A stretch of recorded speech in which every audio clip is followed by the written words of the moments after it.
Hello और आज के इस एक्सप्लेनर में सभी का स्वागत है। आज हम एक बहुत ही इंटरेस्टिंग टॉपिक पर बात करने वाले हैं और हमारा फोकस थ्योरी पर नहीं बल्कि पूरी तरह से प्रैक्टिकल होने वाला है। हम बात कर रहे हैं क्लॉड के साथ उस पहली बातचीत की जो अक्सर बस कोई रैंडम सवाल पूछकर खत्म कर दी जाती है। लेकिन आज सिर्फ कैजुअल सवाल पूछने से आगे बढ़ेंगे और सीखेंगे कि एक स्मार्ट प्रॉम्प्ट इंजीनियर कैसे बना जाए। ये सब हम कुछ हैंड्स ऑन एक्सरसाइजेस के जरिए करेंगे ताकि ये अच्छे से समझा जा सके कि क्लॉड से बेस्ट रिजल्ट्स कैसे निकाले जाते हैं। इस पूरे सफर को 4 हिस्सों की एक सीढ़ी की तरह डिजाइन किया गया है। सबसे पहले पहली कॉन्वर्सेशन में महारत हासिल करना, फिर कंटेंट को सही आकार देना और उसका अनुवाद करना, इसके बाद नए आइडियाज जनरेट करके उन्हें एक स्ट्रक्चर देना और आखिर में एक बहुत ही दिलचस्प प्रॉम्प्ट इंप्रूवमेंट चैलेंज। चलिए शुरू करते हैं। तो चलिए अपने पहले सेक्शन से शुरुआत करते हैं। पहली कन्वर्सेशन में महारत। यहां हम देखेंगे कि कैसे सरल सवालों और सही सीमाओं यानी कंस्ट्रेंट्स के साथ एक मजबूत नींव रखी जा सकती है। अब एक आम सवाल की तुलना एक बेहतरीन प्रॉम्प्ट से करके देखते हैं। मान लीजिए कि हमने पूछा जनरेटिव एआई क्या है, इसे सरल भाषा में समझाएं। ये एक बेसिक सवाल है और क्लॉड इसका जवाब भी दे देगा, लेकिन शायद वो थोड़ा लंबा और बोरिंग हो। अब जरा एक दूसरे तरीके पर गौर करते हैं। एक कॉलेज स्टूडेंट को 5 वाक्यों में जनरेटिव एआई समझाएं। फर्क बिल्कुल साफ है ना?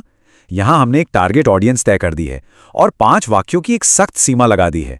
इसी छोटे से बदलाव की वजह से आउटपुट बहुत ज्यादा फोकस्ड और टू द पॉइंट हो जाता है। शक्तिशाली सीमाएं सेट करना ही एक शानदार प्रॉम्प्ट की पहली निशानी है। और यही बात हमारी अगली एक्सरसाइज तक ले जाती है, ऑडियंस का लेवल समझना। हम किसी भी टॉपिक को 3 अलग अलग स्तरों पर समझा सकते हैं: बिगिनर, इंटरमीडिएट और एक्सपर्ट।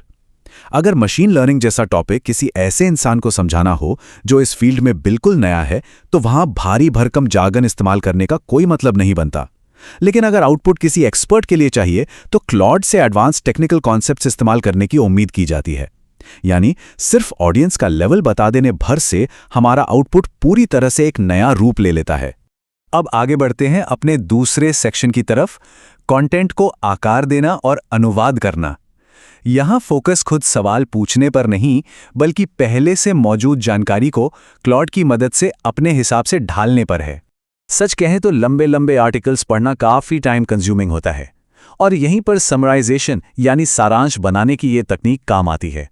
क्लॉड को कमांड दी जा सकती है कि वो किसी भी बड़े टेक्स्ट को हमारे मनचाहे फॉर्मेट में बदल दे, चाहे वो सिर्फ एक लाइन का सारांश हो या फिर कोई ऐसा 5 बिंदु समरी हो जिसमें मुख्य विचार, तर्क, तथ्य और निष्कर्ष एकदम साफ साफ लिखे हों।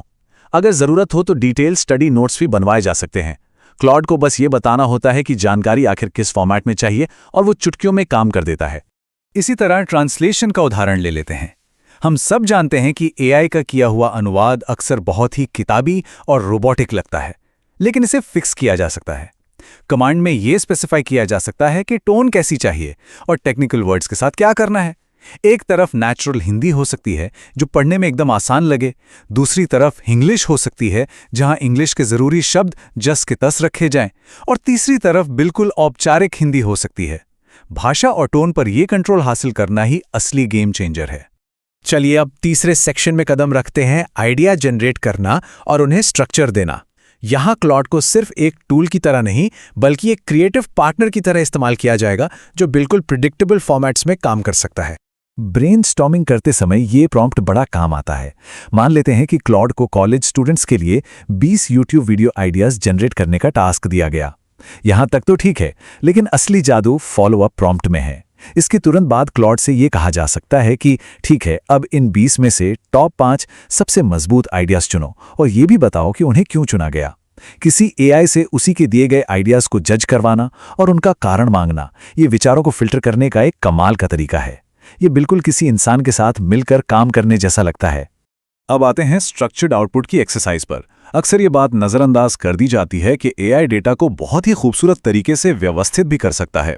अगर एक 30 दिन का स्टडी प्लान चाहिए तो क्लाउड को उसे एक प्रॉपर टेबल फॉर्मेट में देने के लिए कहा जा सकता है। कॉलम में क्या चाहिए ये भी तय किया जा सकता है, जैसे दिन, विषय, लर्निंग ऑब्जेक्टिव, प्रैक्टिकल टास्क और अपेक्षित परिणाम। नतीजा ये होता है कि एक ऐसा टेबल मिलता है जिसे बिना किसी झंझट के तुरंत इस्तेमाल किया जा सकता है। और अगर कोडिंग या डेवलपमेंट में थोड़ी भी दिलचस्पी है तो ये एडवांस चैलेंज काफ़ी एक्साइटिंग लगेगा। जो जानकारी अभी टेबल फॉर्मेट में देखी गई उसे बिल्कुल वैसे ही एक वैलिड जेसन फॉर्मेट में मांगा जा सकता है। जेसन यानी वो भाषा जिसे सॉफ्टवेयर और मशीनें आसानी से समझती हैं।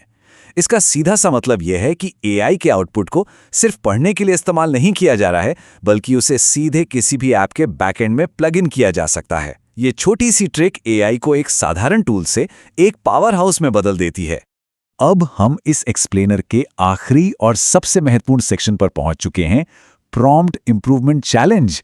यहां हम देखेंगे कि कैसे एक बिल्कुल बेसिक प्रॉम्प्ट को स्टेप बाय स्टेप एक मास्टर प्रॉम्प्ट में इवॉल्व किया जाता है। चलिए इस पूरे प्रोसेस को 4 आसान चरणों में समझते हैं। पहला स्टेप बहुत ही बेसिक है, सिर्फ इतना बोलना कि पाइथन समझाएं। दूसरे स्टेप में इसे थोड़ा और बेहतर किया जाता है, शुरुआत करने वालों के लिए उदाहरणों के साथ समझाएं। तीसरे स्टेप में काफी स्पेसिफिक हो जाते हैं, फर्स्ट ईयर के कंप्यूटर साइंस स्टूडेंट को समझाएं, इसकी पॉपुलैरिटी और एप्लीकेशंस के साथ।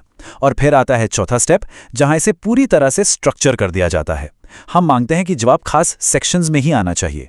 जैसे जैसे हम इन चरणों में आगे बढ़ते हैं, ये एकदम क्लियर हो जाता है कि प्रॉब्लम में कॉन्टेक्स्ट और कंट्रोल जोड़ने से कितना बड़ा फर्क आ सकता है। अगर शुरुआत और अंतिम नतीजे को आमने सामने रखकर देखा जाए तो फर्क किसी चमत्कार से कम नहीं लगता। एक तरफ सिर्फ 2 शब्द हैं, पाइथन समझाएं, जिस पर क्लॉड शायद एक लंबा चौड़ा उबाऊ सा जवाब दे दे, लेकिन दूसरी तरफ एक पूरी तरह से तैयार निर्देश है। इसमें कॉन्टेक्स्ट है, ऑडियंस डिफाइंड है, टास्क क्लियर है और आउटपुट का फॉर्मेट भी तय है, जैसे कि परिभाषा, फीचर्स, फायदे और सारांश। जब इतनी क्लैरिटी के साथ इंस्ट्रक्शन दिए जाते हैं तो साधारण सा लगने वाला जवाब एक बेहतरीन रेडी टू स्टडी ट्यूटोरियल में बदल जाता है। क्वालिटी में ये जंप सच में देखने लायक है।